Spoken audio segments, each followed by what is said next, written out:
Pensonic na 32 inches.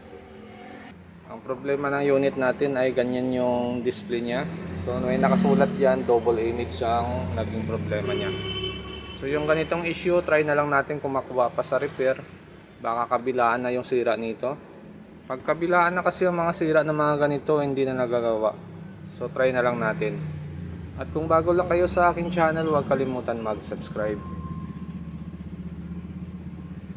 Ito yung ating mainboard. Hindi pa siya smart. Basic TV pa lang ito. Tapos gamit na top board ay ganito.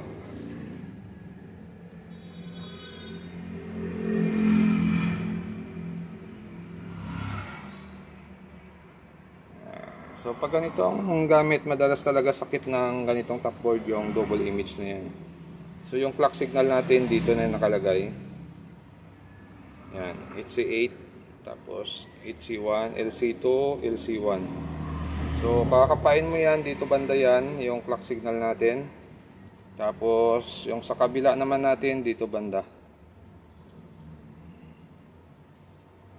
At kung gusto nyong matutunan kung saan banda ang problema ng ganito, obserbahan nyo lang yung salamin.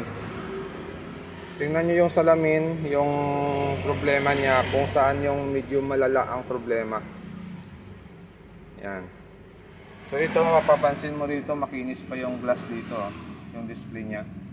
Pero dito makikita mo, pag nagkulay blue siya, ay may hairline siya dito. Yan, nagkaka-hairline siya dyan. So try natin dito. Dito tayo na side mag-cut.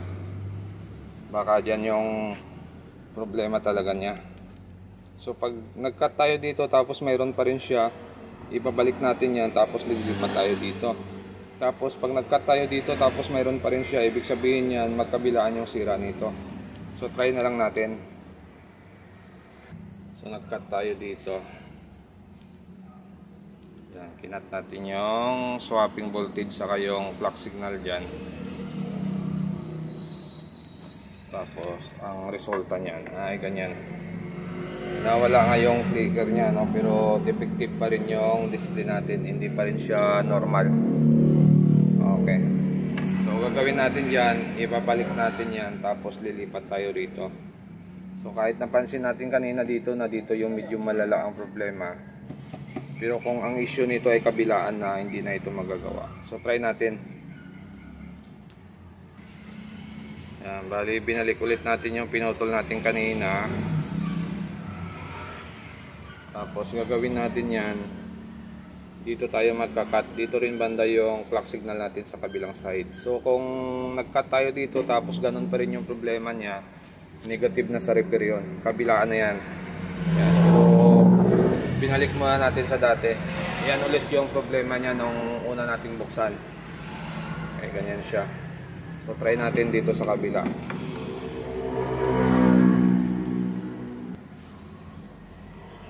So nag-cut tayo rito. Yan, may cutting tayo dyan.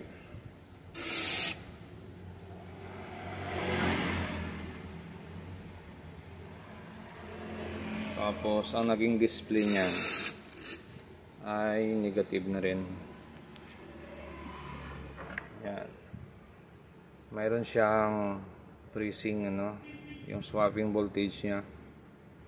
Kailangan din i-fix yung swapping voltage. Kaya lang magaspang na yung glass natin. Tapos nagkakaroon na siya ng malalaking hairlines. So pag ganito issue, magkabilaan ng sira. Tapos may problema din yung clock signal natin dito. May problema din yung swapping voltage natin dito. Tapos dito ganun din, may sira din. So pagkabilaan ng issue nito, nagagawa pa naman ito, kaya lang medyo mabusisi lang siya. Ang gagawin mo kasi dyan, isa-isahin mo yung mga clock signal, puputulin mo, tapos dudugtong mo, check mo yung connection or yung display, kung nag-normal or hindi. Ganun ang gagawin dyan para may circuito din siyang good dito, mayroon din siyang circuit dito ng clock signal na gold. Kaya lang hahanapin mo kung saan banda. Kaya lang pag mga ganong setup kasi medyo matrabaho na siya. Tapos hindi rin sure na tatagal. Kaya pag ganitong issue magkabilaan, mas maigi wag na natin ituloy. At least na try natin sa repair. Kasi ito medyo maselan talaga yung ganitong top cord. Kaya pag double image tapos may flicker pa siya, pagkabilaan ng issue wag nang gawin. Pero kung wala kayo ganong ginagawa, pwede nyo itong pagtiyagaan. So hahanapin mo yung sira na clock signal dito. Tapos i-remove mo. Tapos pagdating naman dito sa kabila, hanapin mo rin yung sira. Tapos tatanggalin mo.